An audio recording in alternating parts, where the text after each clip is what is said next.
Wow, heavy metal vocalists. There have been so many great voices that heavy metal has boasted. To choose just 10 in a top 10 is going to be a really difficult endeavor, but that's what we're here to do, and that's what we are going to do. I just have two basic rules prior to going forward, and if you can't follow these, then kindly leave the video. The first of which is, if you're going to be a salty sea dog about me not including one of your favorite vocalists in this list, you can kindly do one of two things. You can defend your argument as to why you think yours is one of the better ones by comparison to the 10 that I'm about to list, or you can just simply fuck off. I mean, this is something where I encourage people to put their lists in the comments below, but some people like to be just generalized jerks and forget the idea that this is my list, that it's the top 10 heavy metal vocalists for CKN. Secondly, this was brought on thanks to Membership Monday, which is something I just ran over on the CKN Facebook page.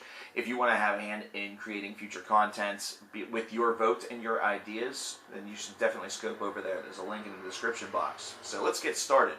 At number 10, we have Jeff Tate.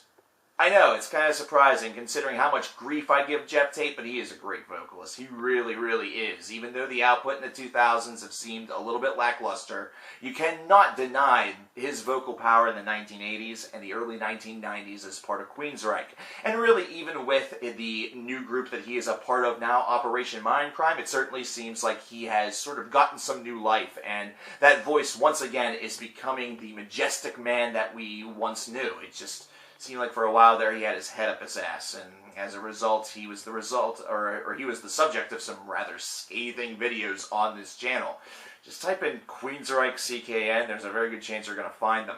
Number 9, Chuck Schuldiner of Death. Man, whenever I think of iconic voices of classic death metal, the forefathers, the granddaddies, the reason why we're here and talking about death metal at all, Chuck's voice is one that really stands out and really is the one that just is the most pleasing while at the same time offering terrific lyricism to go along with that voice. Man, oh man, what a legend this guy was. May he rest in peace. Number 8, we have Devin Townsend, who's really probably only going to keep going up the list, considering he seems apt to just sample all sorts of styles. Nothing is off limits for Devin Townsend, and his voice somehow morphs and becomes adept for just about anything that he puts his mind to. He's done craziness in bands such as Strapping Young Lad. He has done craziness within his own solo projects. He has then done soft and harmonic, beautiful works, showing that his voice is really multifaceted, extremely dynamic, and one of its kind. Number 7, we have Mike Ackerfeet from Opeth, from Bloodbath. You can include his work in Edge of Sanity. You can include his work with Catatonia for an album for Brave Murder Day. Mike is one that I think is a little bit underrated in this department. Most people think of only the Cookie Monster, or these days just complain about the prog side, that he's just using his soft voice, and he's not doing the Cookie Monster. Make up your fucking minds. Mike is just a terrific vocalist, considering he's able to blend both of these, and both voices feel like they are top tier.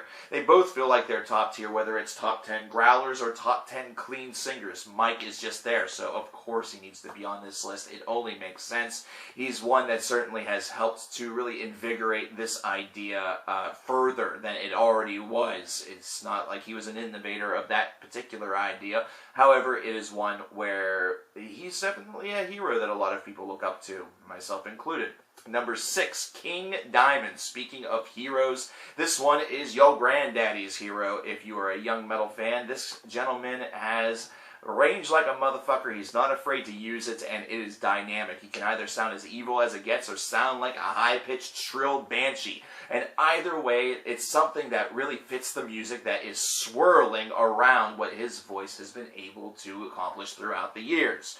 What makes it even more impressive is the fact that the conceptual nature of his most recent output, most of his solo albums bearing this idea, certainly gives that voice a lot more than just a voice behind some lyrics. It instead can really perpetuate emotion. It can really advance a plot. It becomes a very important device that helps propel the story. Number 5, we have Bobby Blitz Ellsworth from Overkill.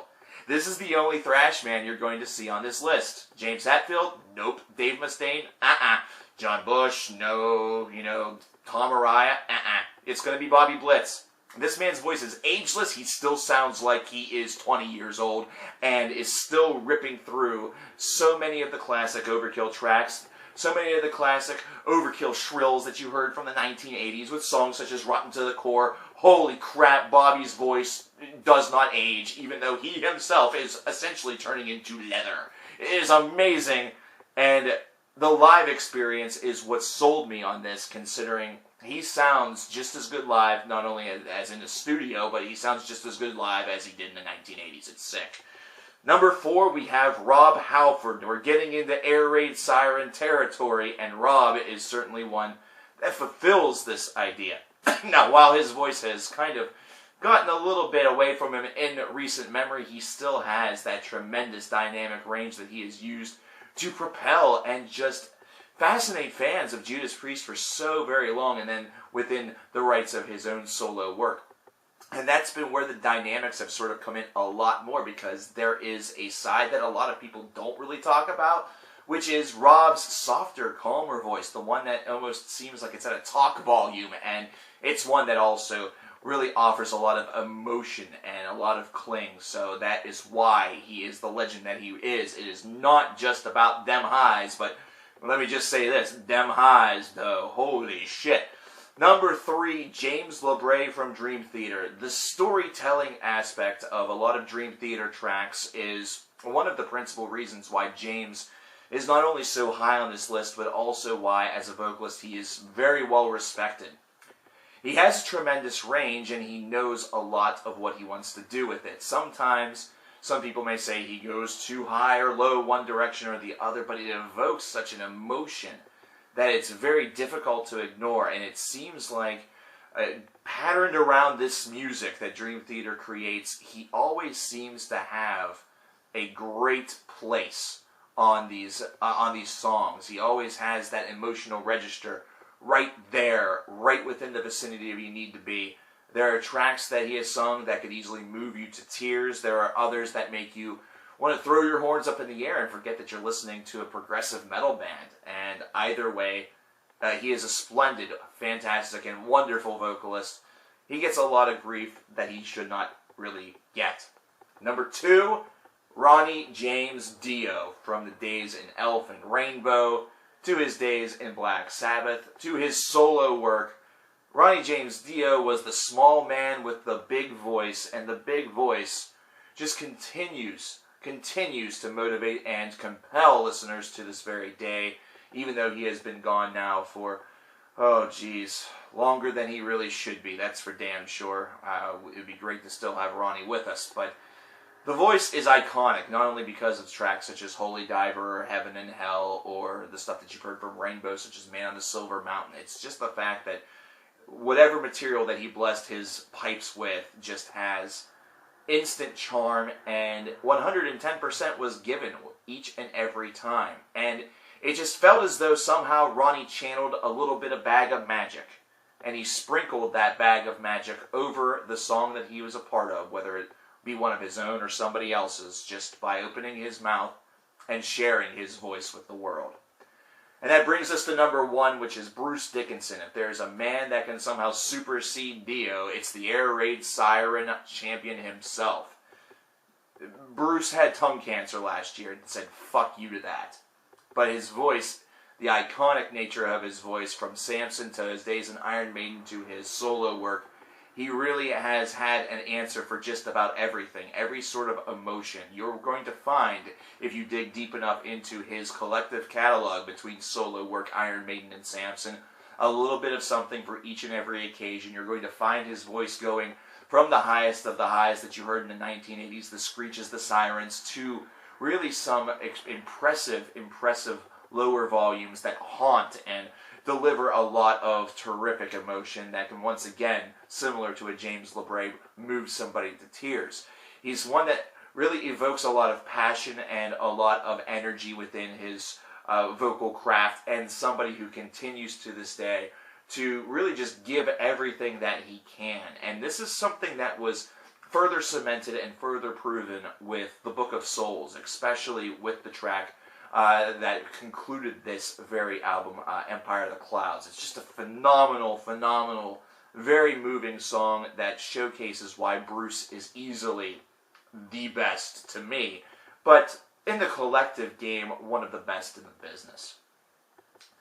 Before I say there you have it, I do have a special induction or inclusion to this list, and that's Lemmy Kilmister.